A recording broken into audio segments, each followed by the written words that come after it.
Chapter 2. The next 20 minutes felt like 20 hours. Sometimes I wish I was born in the age of smart boards and tablets. I bet they made classes go faster, but that was before the confiscation 10 years back. Now teachers are stuck with notes and lectures like in the dark ages. I'm old enough to remember cell phones. I had one until I was 8. Then one day they just shut down the comm grid, and that was that. We were all supposed to turn in our devices, and most people did. I still keep mine hidden at home like a fossil. I feel my foot tapping against the bolted steel base of my desk, and I try to control it. No use. The clock says 9:22. Almost time to bust out of here. I've got a meeting in Midtown that I cannot miss. It's a once-in-a-lifetime thing, and I'm really pumped about it. I don't have all the facts yet, but it's a meeting that could completely change my life, and my life definitely needs changing.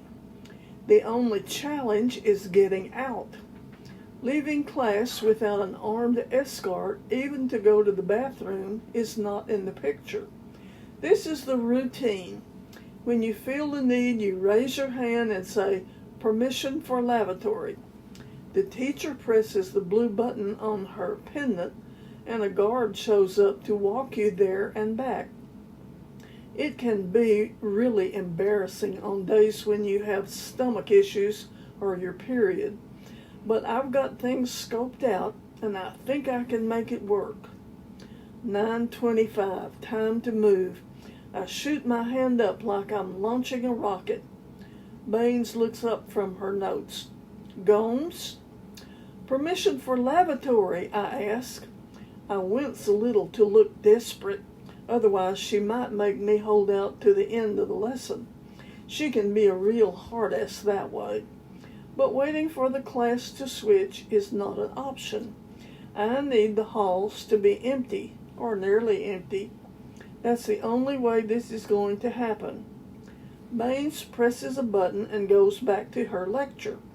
I fidget in my seat, but not for long. About 10 seconds later, the door unlatches and the guard steps in, rifle across her chest. She's in tack gear, head to toe. Her eyes are hidden behind a one-way lens panel. Bulletproof, no doubt. It's a bit extreme for keeping a bunch of school kids in line, but I guess they're not taking any chances. She doesn't speak. They never do. Not to us, anyway. I get up from my seat and walk to the front of the room. She holds the door open as I pass through. She follows me down the hall toward the bathroom. More guards are pacing the corridor in teams of 2 or 4. Like I said, they're everywhere. I push open the bathroom door and head for stall number 3. This part is not a total scam because I actually do have to pee, and toilet 3 is the only one that actually flushes. When I'm done, I wash my hands and splash some water on my face. "Piece of cake," I mumble to my reflection in the mirror. When I open the bathroom door, my personal armed escort is waiting outside. But instead of following her back to the classroom, I walk the other way, toward a door that leads to a locked corridor. I see the guard tense up. She knows this is a restricted zone, and she knows I know it too. "Open the door," I say softly. The guard starts to move toward me. I see her finger twitching over the rifle safety. I look her straight in the helmet and say it again, a little louder. I said, "Open the door." This time she reaches for the key card chained to her belt and swipes it over the door lock pad. I yank the door open and look down the empty corridor. "Stay right here," I say, and she does. Don't ask me why this works. To tell you the truth, I'm still kind of surprised that I could control people this way, one-on-one. It's been part of me since I was a little kid. Maybe someday I'll figure it out, but I can't really think about it now. After the door closes behind me, I take a couple of short steps to make sure the guard isn't raising her rifle. She doesn't move. All good. At the end of the corridor is a metal ladder leading to a hatch in the ceiling. I noticed it through the window on the door my very first day. And since it's in a hallway with no classrooms, it only gets patrolled once every 5 minutes. I counted. The bottom of the ladder is about 7 feet off the floor, which means I can just reach it when I stand on tiptoe. I stretch up and grab the bottom rung, then kick swing my feet up to a small ledge in the wall. My arms aren't strong enough to do a legit pull-up, but my legs are pretty fit, and once I get some traction on the ledge, I muscle myself up to the second rung. The metal of the ladder makes a hollow banging sound, and it echoes against the walls. Shucks. The next sound I hear is footsteps in the outer corridor. Not running, but definitely coming this way. Move, Gomes. I swing one knee up to the bottom rung. From there, it's a 1, 2, 3 climb to the hatch. By the time the guard passes through, the hall is empty, and I'm on the roof. Just one rusty fire escape from freedom. Chapter 3. My scooter is stashed in the usual spot. It's covered with a tarp so filthy nobody would ever want to touch it, and locked underneath with the thickest chain I could steal. I pull the scooter out and head downtown. I love my scooter. It's a real relic, but I've tinned it to the max. Fresh brake, new wheels, dense foam grips. I've seen pictures of kids from 50 years ago wearing helmets to ride, but that's not for me. I love feeling the wind in my hair, the way it tickles my neck and whips back over my ears. It feels like flying. I timed my breakout pretty close to the end of class, so they might not wise up until third period. Of course, sooner or later they'll realize I'm missing. For sure, I'll get another write-up and another mark on my record. But at this point, does one more really matter? I already made it to the last semester of my senior year without getting totally expelled. Besides, this meeting today might be my way out. The lawyer's letter said that something had been bequeathed to me. The mystery is, from who? As far as I know, my family is just me and Grandma. I barely remember my parents, and they sure don't have anything to leave me. So it looks like I have a mysterious benefactor. Who knows? Maybe I'm the long-lost heir to a Caribbean island or a big juicy yacht. If so, I'm definitely getting out, assuming I can escape the city, that is. Dropping out in the last half of my last year of high school would make me a legend. The city police are on almost every corner as usual. They're a notch up from the school guard variety, better trained and a lot more dangerous. They wear all black and their helmets have some kind of weird crosshatch pattern at the bottom. Whoever designed it was probably going for evil skull, but it ended up looking more like braces. Tin grins. That's what everybody calls them, just not to their faces. They eye me as I roll by, more curious than anything else. I'm not worth a stop or a bullet. Being locked up in school all day is a pain for me, but being out on the street reminds me how bad things are everywhere.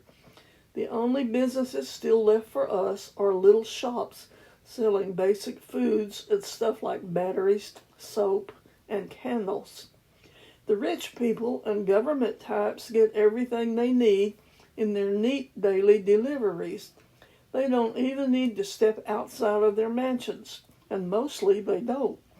The only books I ever see are in the library, and they're whittled the approval list down to almost nothing.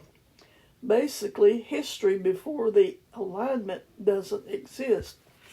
Kids in kindergarten now will grow up thinking this is all normal, but I know it's not. Have a beautiful day, a man's voice. It's a guy on the corner selling bootleg magazines from a cardboard box. I've seen him before. The expected response to have a beautiful day is, and you as well. It's just what people say, not a law exactly, more like a strong suggestion passed down from on high, which I almost always ignore. I decide to do the vendor a favor, though. Patrol squad 2 blocks up, I tell him. He nods, then folds up his stuff, and in about 2 seconds starts to move out.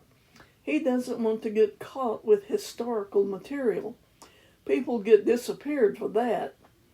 I kick hard against the pavement and I'm off again toward downtown, like flying.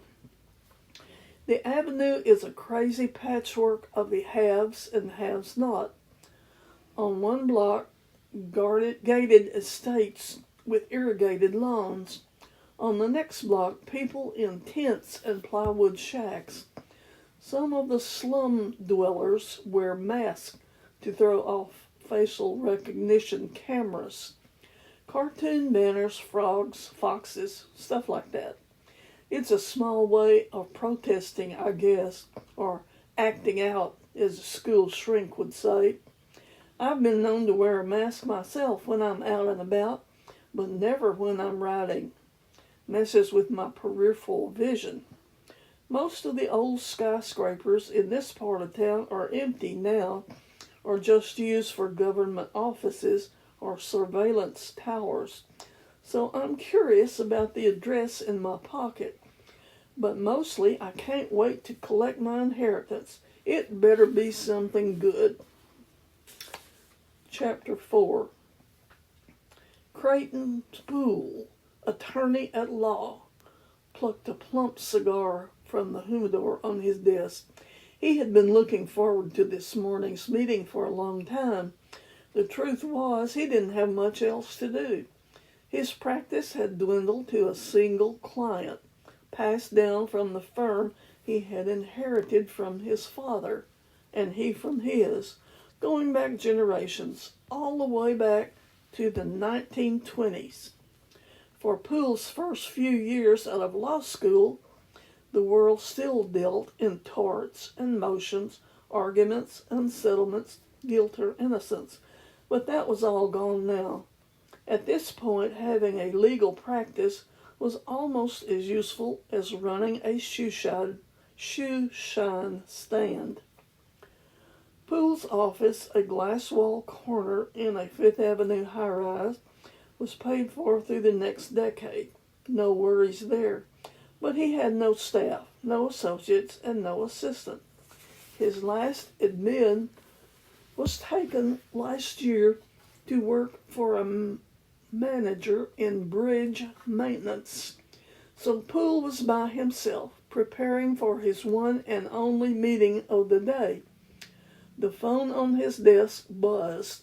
It was the intercom from the front door, street level, 30 flights down. At least he still had a phone, even if it didn't always work. He picked up the handset. "Creighton Poole," he said. "Hey," said a female voice. "It's me. I'm here. Maddie Gomes." Poole was thrilled that she actually showed up, but he didn't reveal any of that in his voice. "I'll buzz you in," he said. "I'm on 30. 30, came the voice from the speaker below. "As in 30? Please tell me there's an elevator." "Sorry," said Poole. "The elevators in the building only work for an hour in the morning and an hour at night. Otherwise, the electricity was diverted elsewhere for more essential functions. Enjoy the hike. 30 flights would take her at least 10 minutes. Poole lit his cigar and stared out over Midtown. Below, small cooking and trash fires burned on street corners and empty lots, clouding the sky with sooty smoke. The ashy haze blew across the lawns of the mansions below, nearby. There was no escaping it, even for the rich. This was a delicate matter he had to handle today. Ostensibly, he was there to provide a girl with information about her inheritance. But first, he planned to get information on her, information that he might be able to use for his own benefit. He had wanted to meet this girl for a long time, but the agreement written in 1937 was quite specific about the age at which she was entitled to the inheritance, 18. So Crichton Poole had waited patiently for 18 years. He heard pounding on the outer door of his office. Already? Athletic. He walked past the desk of his non-existent assistant, held his cigar between two fingers, and undid the locks. One latch, 3 bolts. He opened the door. Mr. Poole, Miss Gomes, you really should think about moving to a lower floor. Chapter 5. Poole evaluated his guest. She wasn't as sweaty as he expected for somebody who had just walked up 30 flights, but she was no prize in the appearance department. Her hair was blonde, and it was a tangled mess. Her clothes were definitely second-hand. Over her shoulders, she held an antique metal scooter. You carried that thing up 30 floors? Asked Poole. Versus leaving it downstairs and having it sold for scrap, said Maddie. I sure did. She stepped past Poole into the outer office. Then she caught a glimpse of the view outside. She set her scooter down on the carpet and walked to the window, pressing her hands and nose against the tinted glass. Whoa, she said. You've got a crazy view from up here. She looked to her left. And a balcony.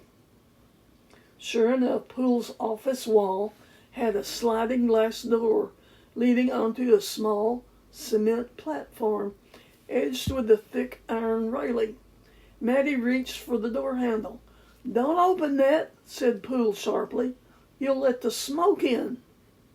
As opposed to the smoke that's already here, said Maddie, waving her hand in front of her nose to clear the cigar fumes. She turned and flopped herself down in a chair.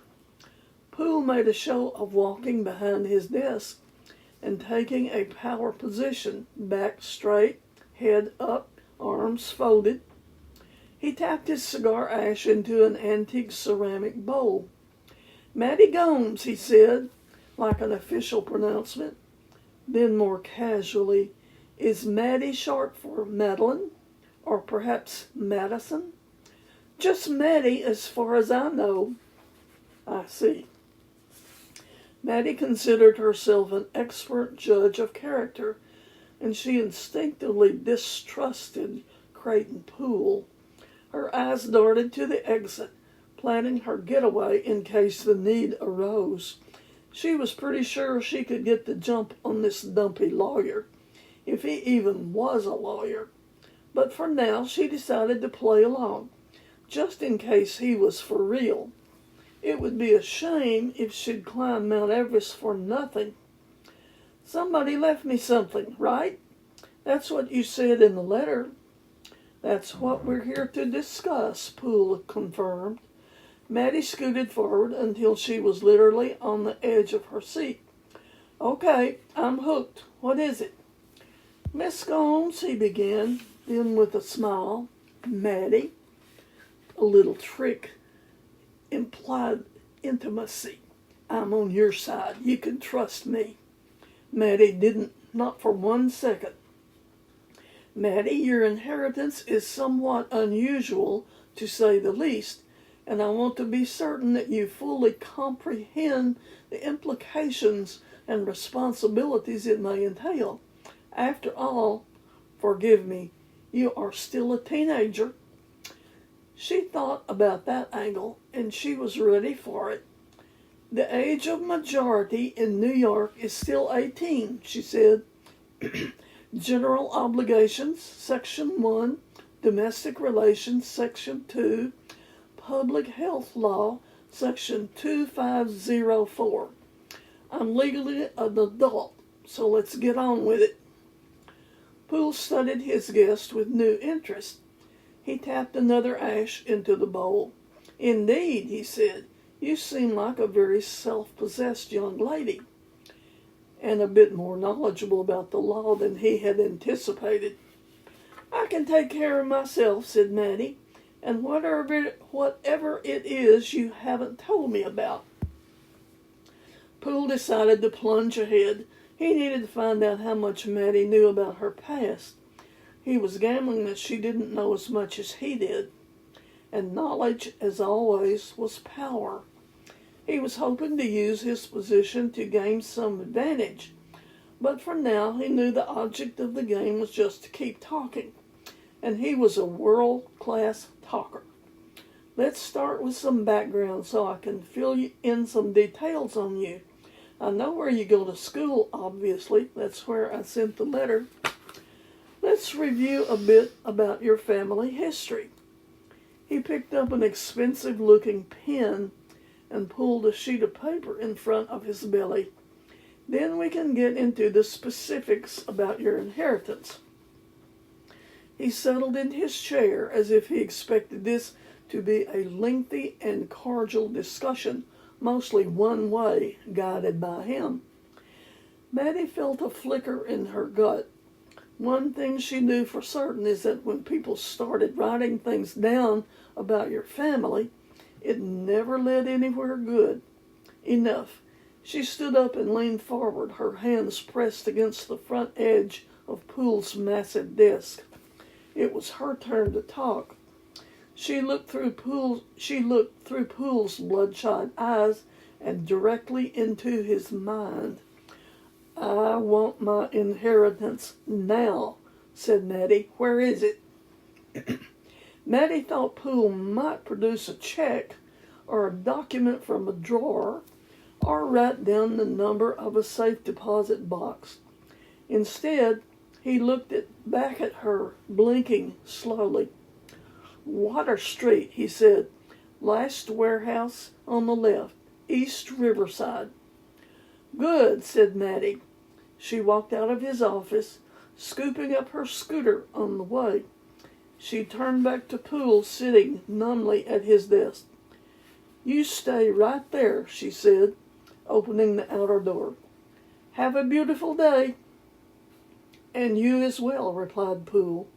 For once in his life, for reasons he did not understand, he had absolutely nothing to say. Chapter 6. At the same time, miles north, Councilwoman Maria Fernandez and Councilwoman Ada Almasi approached the world president's residence at what was once called Manhattan's Museum Mall. They paused for a moment to look up at the elaborate stonework that crowned the building.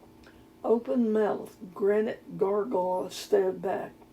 It's like a fairyland castle, said Maria. Right, said Adia, or Dracula's tomb. Maria and Adia were good friends. They were both relatively green as public officials. Maybe they thought that's why they got the invitation from the President Nat Gizmondi. Maybe he thought it would be easy to manipulate them or get them to ease up on their very public complaints. Maria and Adia were both in their late 20s and had both been named to the city council in last year's cycle. They knew their positions were largely ceremonial, but both firmly believed in the squeaky wheels getting the grease.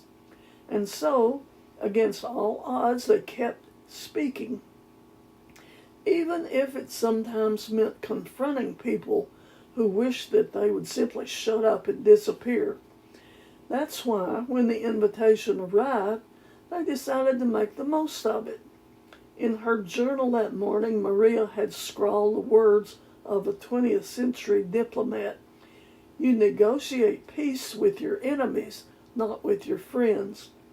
So here they were, prepared for a polite audience with a man who repulsed them in every way. Remember, hang tight, said Maria as they passed through the outer perimeter. But don't take any crap, replied Adele. They both laughed nervously. Dark humor was one of the many things they had in common, and although they openly pooh-poohed the trap pages of power, their pulses were starting to pound. This meeting was a very big deal. Ready for tea time? Asked Maria. Pass the sugar, said Adele. In front of the residence was patrolled by armed guards, augmented by a fleet of surveillance drones weaving overhead like buzzards. Maria and Adele presented their passes and papers and were waved through to an entry corridor. There, in harsh contrast with the beaux-arts design of the building itself, sat a massive military-grade full-body screener. Passing through the machine's imposing arc, one at a time, the two women and everything they were and carried were quickly analyzed. Then, as if the electronic clearance were not enough, they were required to stand on low platforms under bright lights. Guards tapped their knees apart and poked their arms into outstretched positions. Then, more slowly than necessary, ran gloved hands up and down their entire bodies. Have a beautiful day, said the guards as they completed their pat-downs. Neither Maria nor Adele responded. A few steps away, they paused to straighten their clothes. I think they picked my pockets, whispered Maria with a tight smile. I think I just re-lost my virginity, Adele whispered back. They composed themselves and walked forward into a small portico, where a stylish assistant, a woman about their age, was waiting. Good morning, councilwomen, said their escort. My name is Katina. Please follow me. As if to wash away the indignity of the screening, Katina smiled and ushered them gracefully through a door and into a long hallway with a checked tile floor. In here, Maria and Adele could almost imagine that they had been invited to a society function in the middle of the last millennium. Is this your first visit to the residence? Katina asked, looking back over her shoulder. It is, said Maria. I can't believe people still live like this, said Adele. Her comment edged more toward disapproval than envy, which Katina politely ignored.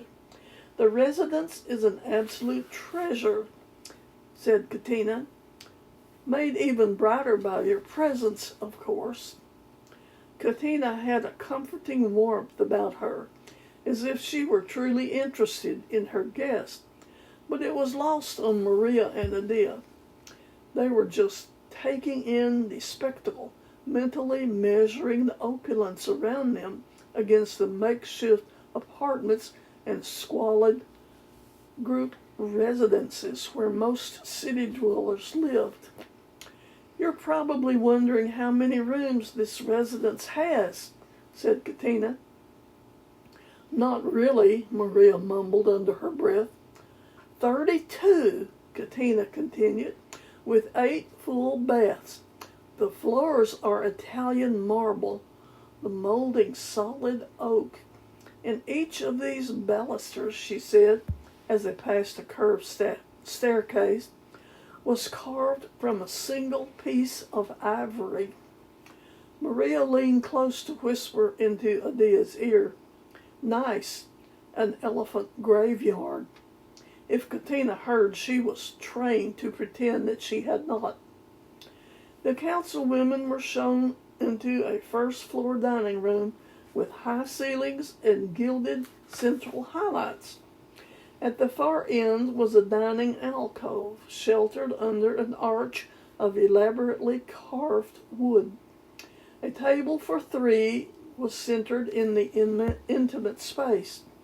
"Please," said Katina, sweeping her open hand toward the alcove. Maria and Adia slid into the cozy nook and into perfectly formed antique dining chairs. "The world president will be here soon," said Katina. "Have a beautiful day." At this point, if being gracious was part of the game, Maria was willing to play along. "And you as well," she said, though mostly to herself. Adia just nodded and put on her best fake smile. She hated this charade with her entire being. Katina seemed to evaporate behind a panel they had not noticed. As she left, the woman heard the soft sound of classical music floating through the space, mixed with the sound of chirping birds. When they heard the latch of the main door turn, they looked at each other and nodded.